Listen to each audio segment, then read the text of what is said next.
자식의 교육 문제가 얽혔다? 딱 누구 연상되는 사람 있지 않으세요? 예, 지금 이제 지금 어딘가에 계신 의왕시 어딘가에 계신 그분을 떠올릴 수밖에 없잖아요. 이게 김민국 사건입니다. 이렇게 되면은 김민국? 예, 김민국 사건이 될 수밖에 없는 거고, 평범한 국민들은 정치인에 대한 거리감과 약간의 그 두려움도 있고 뭐 이러기 때문에 조금 해먹었다, 뭐 조금 비리가 있다, 뭐 아니면 이 사람들이 조금 우리랑 사는 모습에 거리감이 있다, 이런 거 가지고는 사실 그렇게 민심이 확 돌아서진 않습니다. 자식 교육 문제가 곧장 얽혀버리면 이거 완전 다른 얘기가 되거든요. 내가 서러운 거는 그렇다 치겠는데 이 힘을 이용해가지고 자기 자식까지 그렇게 한다? 그것 때문에 조국 전 장관이 한 번에 날아간 거 아니에요.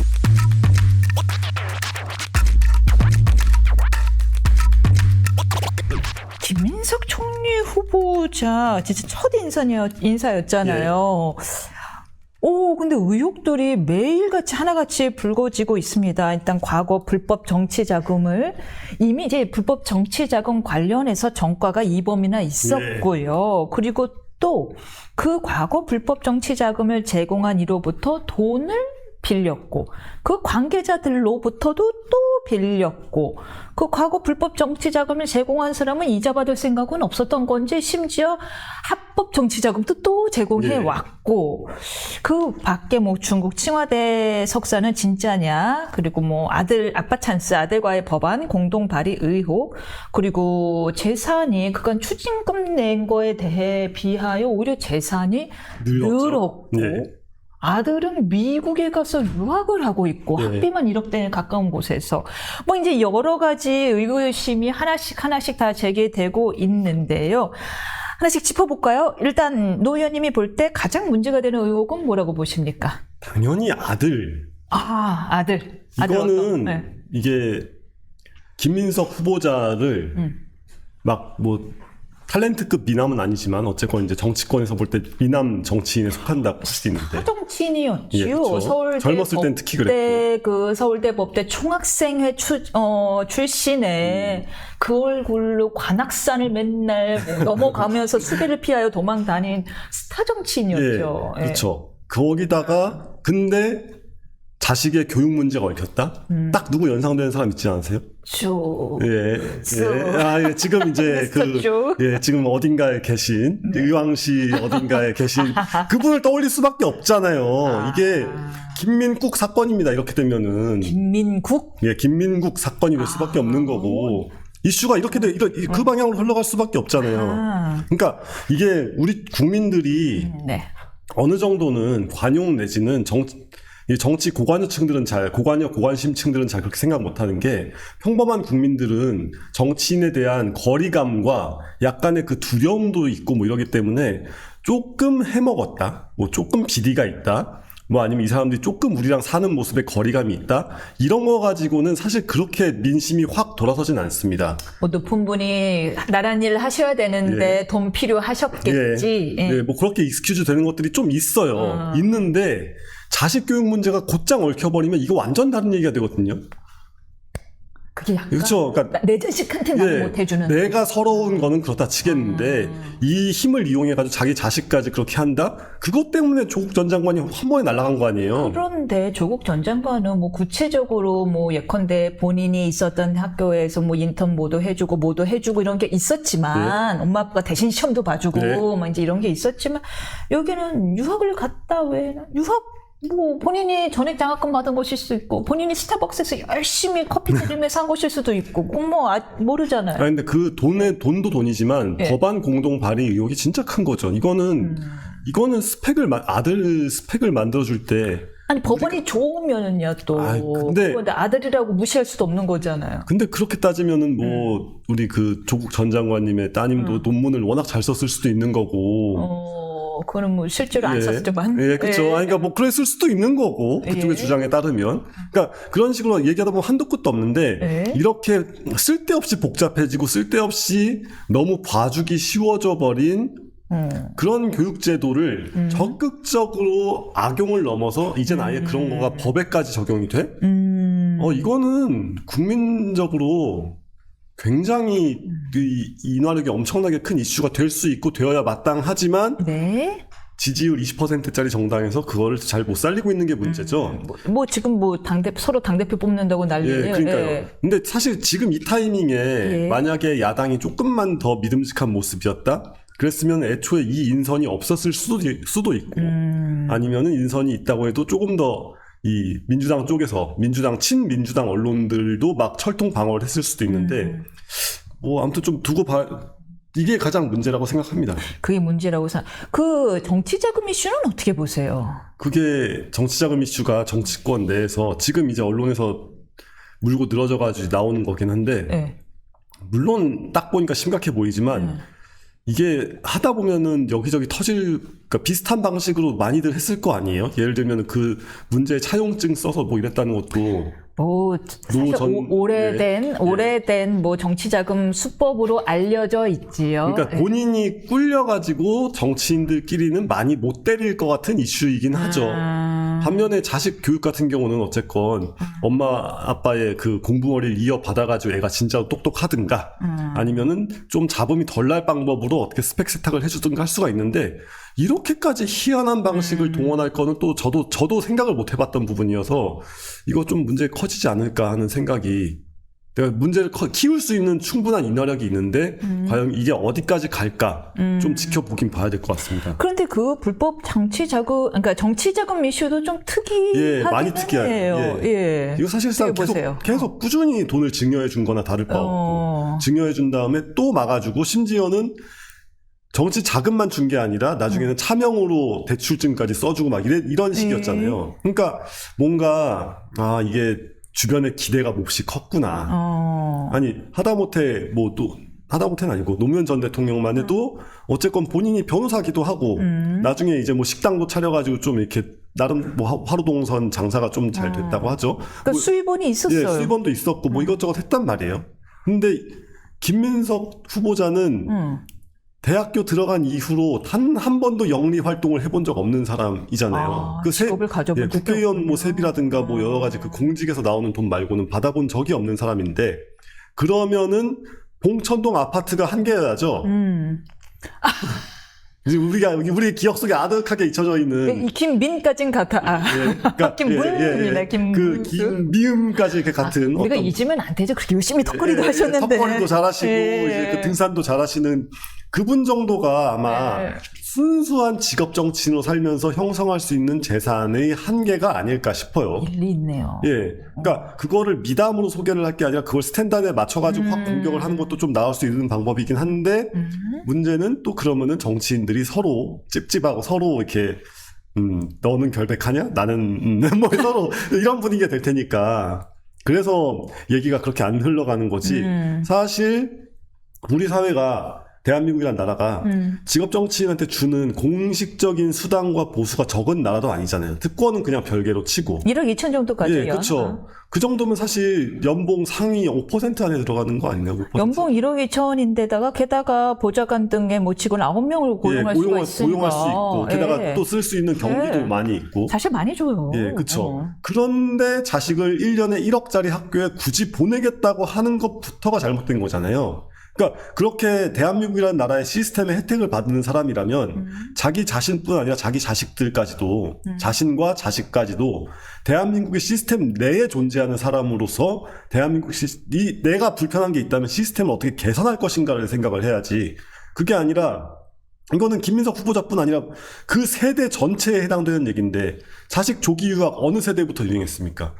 586 세대의 자식들이 학교 갈 때부터 유행하기 시작했잖아요. 조기 유학을 보낸다는 둥, 뭐 어쩌고저쩌고 그래놓고서 걔네들이 일찍 외국물 먹어가지고 한국 와서 마음에 안 드니까 이제 뭐 한국이 마음에 안 들고 헬조선 타령하니까 니네는 왜 헬조선 타령하냐 뭐 이런 식으로 또 얘기하고 있고 자기네가 자산 가격 이만큼 올려놓고서 애들이라고 하기에는 좀 이렇게 이제 청년들이 결혼하기 힘들고 집 사기 힘들고 그래서 이제 안정적인 삶이 안 나와서 애를 안 낳으니까 니네는 왜 애 안 낳냐 이러고 있는 게 바로 그 세대잖아요. 지금 우리가 결국에는 우리 사회가 다시 한번 지난번 조국 사태와 더불어서 또 한 번 제대로 586 세대라는 문제를 맞이하고 있다 이렇게 생각할 수 있습니다. 그런데 이제 김 후보자 입장에서는 아, 내가 왜 반미냐? 나 이제 아니다. 나 미국 변호사 자격증도 있고 하버드도 나왔다. 이렇게 이야기를 하거든요. 근데 뭐 옛날에 그때 뭐야, 미 문화원 정보 사건 그것 때문에 그런 건데 이후에는 나는 반미가 아니다라는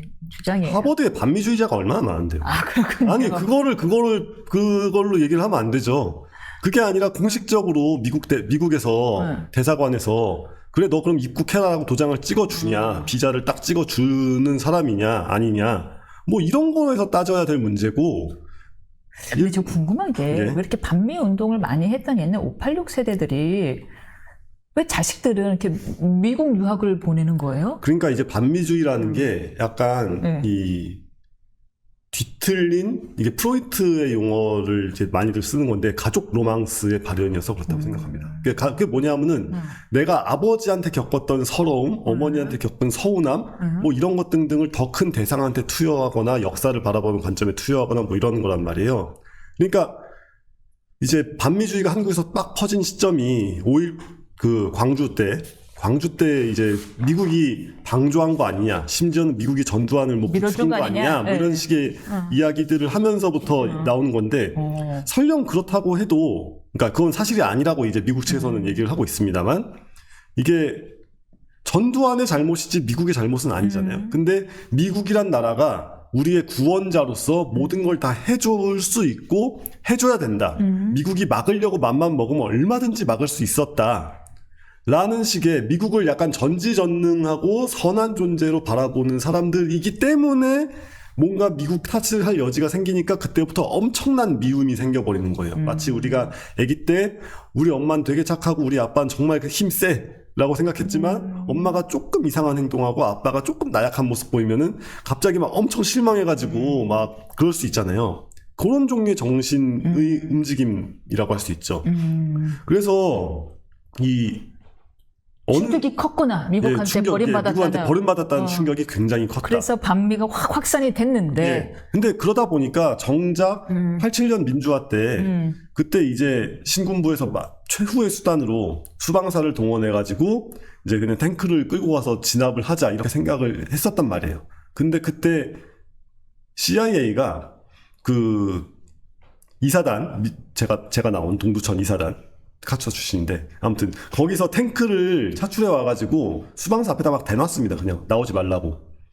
근데 그런 거는 언급을 안 해요, 이 사람들이. 왜냐, 그거를 언급하는 순간 자기들이, 그러니까 이미 미국을 미워하기로 세팅이 돼 있는 사람들이기 때문에 그런 식의 역사적 흐름을 언급하는 순간 자신들이 해낸 그 엄청난 민주화의 공로가 미국이 다 해준 건 아니잖아요. 어차피 이제 한국인들이 얻어낸 민주화인데 거기서 미국의 조력이 없지 않았다, 있었다 라는 걸 인정할 수가 없어지는 거죠. 이거는 일본에 대해서도 마찬가지입니다. 우리나라 민주화 과정에서 특히 일본의 근데 제 질문은 그런데 왜 자식들은 또 미국을 보내느냐. 그게 결국에는 그 삐뚤어진 마음은 있지만 현실은 또 현실대로 인정을 하고 있는 거죠. 그러니까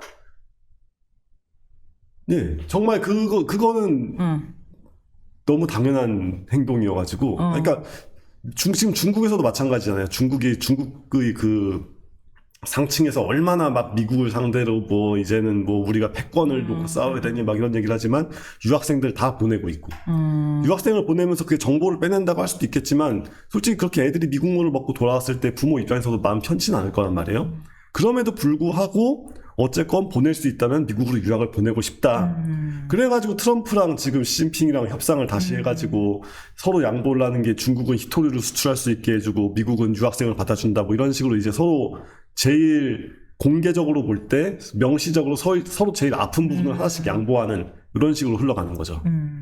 그리고 이제 위성락 국가안보실장이랑 이한주 국정기획위원장의 부동산 투기 의혹도 계속 제기되고 있어요. 위 실장 같은 경우는 부동산 자산이 80억 원인데 야, 얘 가능하냐? 부동산 투기 아니냐라는 의혹도 있고요.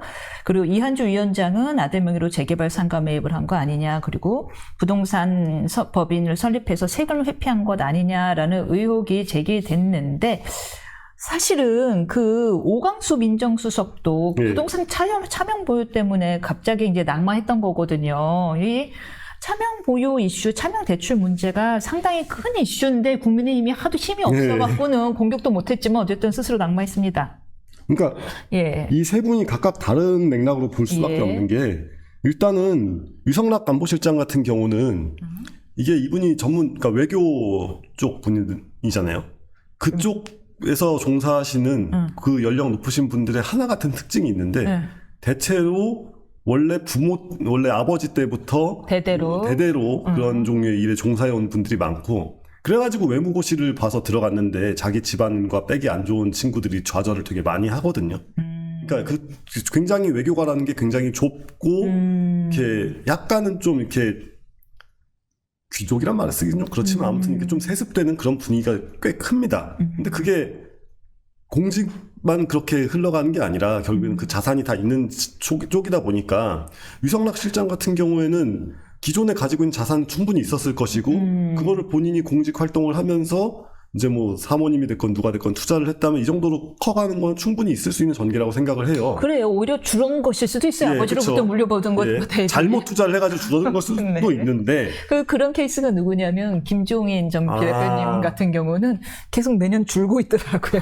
물려받으신 게 그 많다고. 엄청난 재산을 물려받죠. 그런데 이제 그분도 딱히 정치인 외에는 직업이 없으셨잖아요. 그러니까 그 엄청난 재산이 매년 줄고 있기는 하지만 여전히 뭐 많다. 마지막으로 공개된 것도. 근데 그건 예. 이제 또 워낙에 정말 가인 김병로 집안은 정말 큰 집안이었었기 때문에 좀 모를 일이지만. 예. 근데 이제 문제는, 그러니까 제가 얘기하고 싶은 게 유성락 안보실장은 대한민국이 어떻게 나아가야 된다, 뭐 이런 식의 그 국제관계적인 이야기를 주장을 할 수 있고 주장을 해온 사람이지, 예. 우리가 뭐 기본소득을 해야 된다, 아니면 뭐 부동산 평등사회를 만들어야 된다, 이런 얘기를 해온 사람이 아니잖아요. 아니죠. 그러니까 이 각각의 투자 의혹이 다를지언정 어쨌건 본인이 주장해온 바랑 이게 충돌하냐 아니냐 이걸 따져야 되는데, 사실 유성락 안보실장은 국힘 쪽에서 갖다 써도 문제가 없는 사람이죠. 그런 사람이고, 인재시죠. 예, 그러니까 이제 말하자면 부동산을 통한 부동산 소유와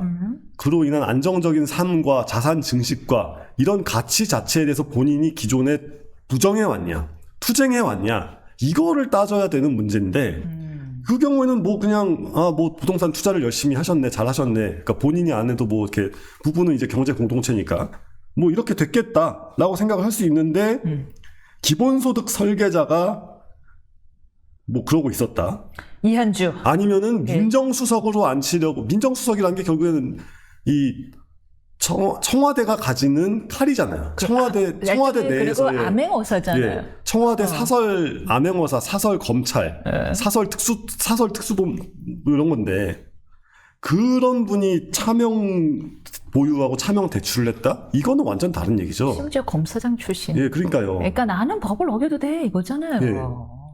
그러니까 그거랑 그러니까 각각을 좀 이렇게 나눠놓고 따져볼 필요가 있다라는 게 첫째고, 네. 그랬을 때 그 기준은 뭐가 돼야 되냐? 이 사람이 평소에 어떤 가치, 어떤 신념을 어떻게 표방하고 있었냐를 바라보면서 들어가야 된다라는 거죠.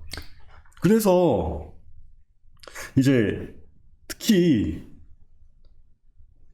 이재명 대통령 입장에서는 가장 아플 수밖에 없는 게 이한주 국정유. 왜냐면 기본소득 정책을 설계했으니까. 예, 그렇죠. 게다가 사실 막말로 너무 여론 안 좋아지면 김민석 카드는 포기할 수 있습니다. 원래 자기 사람도 아니고.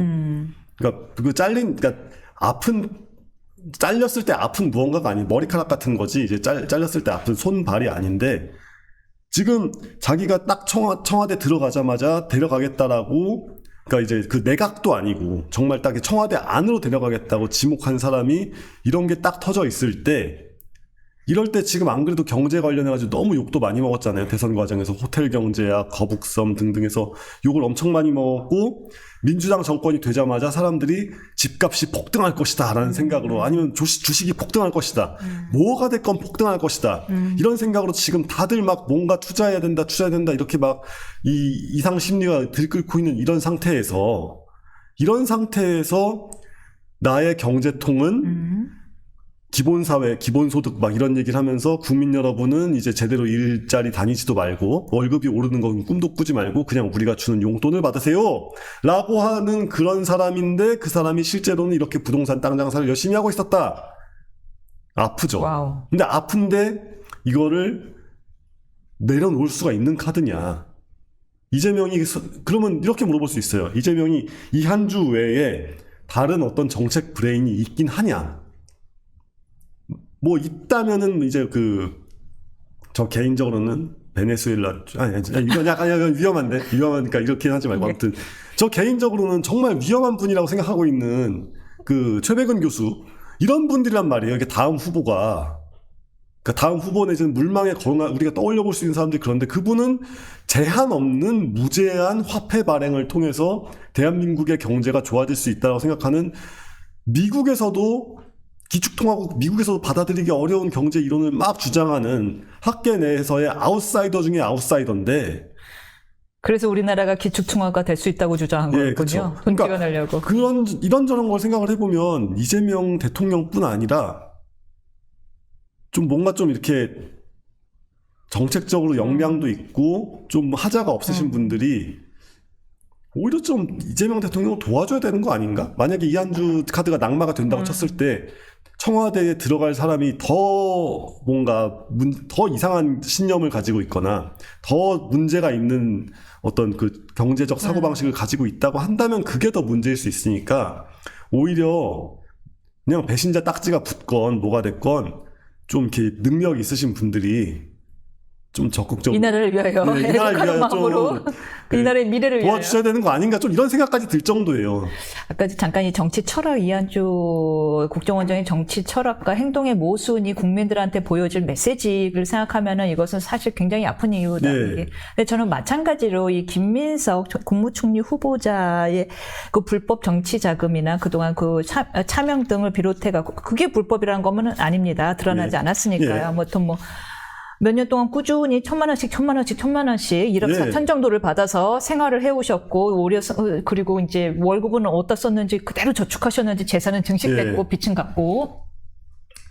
이게 국민한테 줄 메시지가 중요한 거예요. 그거는 공짜로 살 수 있다.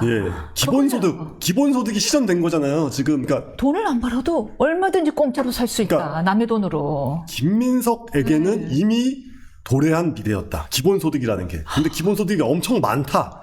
그렇게 돈을 꿔도 갚으라는 사람 아무도 없고 심지어 또 후원금도 또 내주고 아니 이런 사람이 돈 한 번 벌어본 적이 없고 남의 돈으로만 살아왔고 그런데도 뭐가 문제점이 없고 그런데도 나는 표적 수사를 당했을 뿐이고 억울하다는 사람이 국무총리예요. 그게 과연 건강한 정신을 국민들에게 알려줄 수 있는 거냐고요. 근데 이제 정권 극초기여서 이런 말이 좀 그렇지만 그 앞에 이제 여러 가지 한 분이 국무총리라고 하셨는데 그 여러 가지 한 분이 지금 대통령이기도 한 상태이기도 하고 아니 그렇죠. 그분 눈에는 큰 티끌이 아닐 수는 있으나 참 할 말이 없네요. 맞네요. 그래서 우리가 다시 한번 얘기하지만 권력형 비리라는 것이 어느 정도까지 어떻게 문제가 될 수 있는가에 대해 생각을 해야 되고 그리고 권력형 비리가 단지 돈이 얼마가 흘러갔다라는 차원을 넘어서 그것이 이제 어떻게 쓰였나를 물어야 되는데 그게 이제 옛날에 또 특히 이제 고령층일수록 막 집에 가보면 정치자금 막 이렇게 쌓여있고 오는 사람한테 하나씩 막 인정하다 이러는 거면 또 이렇게 약간 멋있다고 생각하는 그런 것도 있단 말이에요. 나중에 저는 정수세에 몰리면은 총리 후보자가 그런 얘기까지 끊을지도 모르겠어요. 그러니까 나는 내가 혼자 먹었냐 이런 식으로 막 나올 수도 있는 건데 자식을 권력으로 스펙 만들어주고 권력으로 유학 보내주고 출처 모를 자금으로 자식 유학을 보내주고 이런 거는 정말 큽니다. 이건 정말 큰 문제고 이게 지금 우리가 지난 대선 결과에서 계속 얘기하고 있는 20, 30대 표심의 대이반 그게 단지 국민의힘으로 향했다고 볼 수도 없는 이준석이라는 대체제를 찾아가지고 우르르 몰려가고 있는 이 젊은 표심의 이반이라는 거는 바로 이런 식으로 단지 무슨 부동산 단지 무슨 통장에 돈, 주식 이런 게 아니라 계급 자본과 상징 자본을 그대로 물려주겠다고 나오고 있는 이러한 종류의 것들에 대해서 청년층의 분노가 더더욱 많이 쌓여 있다라는 거를 좀 생각을 진지하게 하셔서 좋은 이야기입니다. 첫 번째, 그러니까 이재명이라는 사람의 대통령 된 거에 대해서 그래도 많이들 기대한 게 결국 그거잖아요. 이재명이 생존을 위해 최선을 다하는 사람이기 때문에 유연하다. 이재명이 그래서 그렇게까지 이상한 짓은 안 할 거다. 오히려 뭔가 잘못된 게 나오면 빨리빨리 입장을 바꿀 거다. 라는 얘기를 했잖아요. 여기서 1호 인선을 물리는 모습을 보여주는 게 그렇게 나쁠 것 같지는 않습니다. 물론 이제 그런 다음 누구를 안 치냐가 또 문제겠지만 어쨌건 여론이 너무 안 좋아졌을 때 아직까지는 또 이제 이재명 대통령을 찍은 나는 이재명을 찍겠어 이렇게 찍은 사람들이 이 김민석은 욕해도 이재명 본인의 문제에 대해서는 애써 부정하고 있는 단계니까요. 그 부정하고 있는 단계를 넘어서게 만들면 안 되니까 어느 시점에는 선을 긋고 넘어가는 것도 저는 할 수 있다고 생각을 하는데 가능성이 있다 보세요? 어느 그 정도 가능성이 있다 보세요? 김민석 후보. 아직은 그렇게 그러니까 반이 절반 이하의 확률이라고 보지만 오케이. 이게 지금 특히 진보 언론 쪽 내에서의 약간 내전 같은 것도 있는 거고 진보 진영 내에서의 지금 서로 자기네가 그 원하는 사람들과 원하는 바가 있단 말이에요. 정권 초기에 자리가 제일 귀하고 제일 비싼 자리잖아요. 그러니까 지금 굉장히 치열한 싸움이 벌어져 있기 때문에 이게 그렇게 쉽게 넘어갈 것 같지도 않고 또 이게 건더기가 이렇게 건져보면은 국을 이렇게 휘저어봤을 때 건더기가 아무것도 없는 게 아니라 건더기가 꽤 나올 여지가 충분한 관계로 저는 이 대통령이 빨리 결정을 하는 게 오히려 나을 수도 있겠다는 생각이 드는데 아마 조금 더 갈 것 같긴 합니다. 조금 더 갈긴 하다. 그러나 네. 김민국의 그림자가 보인다라는 그렇죠. 이야기 주셨었는데 젊은 친구들이 분노하고 아까 전에 분노라고 표현했지만 이번 젊은 친구들이 우려하는 것이 또 하나 생겼습니다. 집값이 또 막 급등하네요. 그러니까요. 예. 그래서 저도 사실 여유만 있었으면 제가 이제 그 12월 3일 날 계엄이 딱 터졌을 때 네. 청와대 갔다 와야겠다. 왜냐하면 이제 다시 못 가니까. 다시 못 갈 것이다. 이게 오케이. 저는 나는 그 시점에 순간 나 청와대 땅 사러 가려고 그러나. 그랬으면 좋았겠죠. 네. 그러니까 그 순간에 이거는 아주 높은 확률로 정권이 넘어간다. 오케이. 근데 민주당의 핵심 세력인 586들은 청와대를 너무 사랑한다. 그러니까 이게 거기 청와대에 가보셨겠지만 국민 여러분께 청와대를 돌려드리겠습니다 이렇게 써 있잖아요. 예. 근데 민주당 사람들은 누가 되건 제가 여러분으로부터 청와대를 돌려받겠습니다라고 할 수 있는 사람들이고 지금 분위기를 놓고 볼 때 민주당은 그런 짓을 해도 국민적 반발이 크지 않을 것 같다. 그러니까 청와대가 다시 이 용도로 쓰이겠다. 적어도 이 부지가 그 용도로 쓰이겠다라는 생각이 들어가지고 이제 서둘러서 청와대에 관람을 하고 왔단 말이에요. 근데 두 번째로 들었던 생각은 내가 지금이라도 빨리 집을 사야 되는데 너무 자금력이 떨어져서 이게 뭐 방법이 없네. 큰일이다. 이 생각이 예측하셨군요. 모두에게 들었다는 겁니다. 모두에게. 그러니까 저만 그런 게 아니라 지금 이제 사람들이 이미 DJ 때야 뭐 이제 IMF 직후니까 다 치는데 노무현, 문재인 세 번째 겪는 거 아니에요. 그러니까 두 번이나 겪어봤는데 세 번째에 그걸 대비를 안 하면 바보죠. 그래서 지금 다들 미리 집을 샀어야 된다. 지금이라도 그걸 타야 된다. 막 이래가지고 요새 말 나오는 거 보면은 집 계약하겠다고 할 때 그냥 곧장 저 안 할게요. 아니면 막 그 자리에서 막 2억 3억 올리고 이런 건 일도 아니라고 하더라고요. 그러니까 경제라는 게 우리가 이제 그 호텔 경제라고 생각해 보면 그게 또 100% 틀렸다고 할 수는 없는 게 호텔 경제학론의 가장 핵심은 경제는 심리다라는 점을 강조하는 거잖아요. 우리 모두가 경제가 나아질 것이다. 우리 모두가 살림살이가 좋아질 것이다라는 그런 믿음과 기대가 있다면 실제로 경제는 좋아질 수 있다라는 게 호텔 경제학이라는 그 이야기의 내용, 그러니까 그 안에 있는 내용은 아니지만 우리가 이제 그런 얘기를 하는 사람들이 하고 싶어 하는 얘기는 결국 그런 건데 지금 반대 방향으로 그런 기대가 올라가고 있는 거죠. 우리가 열심히 일을 해서 내 월급이 제대로 올라가고 내가 삶의 질이 윤택해질 것이다라는 게 아니라 내 삶의 질을 망가뜨리고 내 미래의 불안을 키우는 방향으로 자산 가격이 또 폭등할 것이다. 이런 종류의 우려와 공포를 주니까 그러니까 지금 부동산 시장이 순식간에 급발진해가지고 확 불타오르고 있는데 이걸 잠재울 수 있는 방법이 당연히 정부에 있습니다.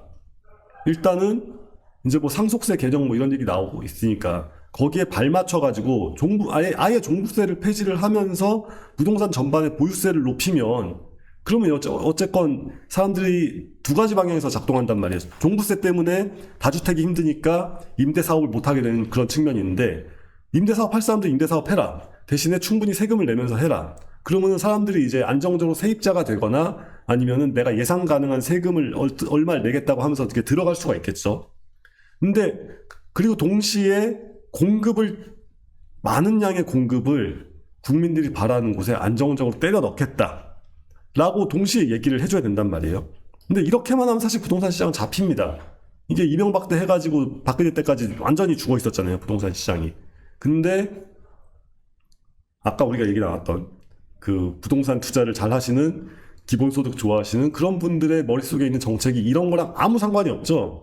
부동산을 가지면 기득권이 된다고 생각하니까요. 그래서 지금 집권 1년차, 오늘 100일도 안 돼, 100일이 뭐야, 50일도 안 됐잖아요. 이런 상태에서의 대통령의 능력이라는 건 약간 그 초능력 같은 걸 가지고 있는 터여서, 이럴 때 제가 방금 얘기한 것 같은 그런 클래시컬한 부동산 정책을 할 수 있는 사람을 만약에 이 한 주 대신에 집어 넣었다 라고 하면은 엄청난 소용돌이가 불면서 어쩌면 정말 이렇게 민주당 일당 체제의 정계 개편의 씨앗이 될 수도 있겠다. 뭐 이런 생각까지 좀 들 정도입니다. 그러니까 지금 이재명은 합니다 뭐 이런 거 했는데, 이재명은 합니다라고 할 때 정말 이렇게 국민들이, 제가 지난번 방송에도 얘기했지만 국민들이 민주당 하면 제일 걱정하는 게 뭐예요? 경제잖아요. 근데 경제 문제에서 민주당 사람들 스스로도 알고 있지만 하지 않고 있는 그런 상식적인 액션들을 팍팍팍팍팍 집권 극초반이 이때 마구마구 취해져 버리면 굉장히 큰 변화가 올 것이다. 물론 그렇게 안 하시겠지만 청구서들이 많아서 왜 쉬울까 싶습니다. 예.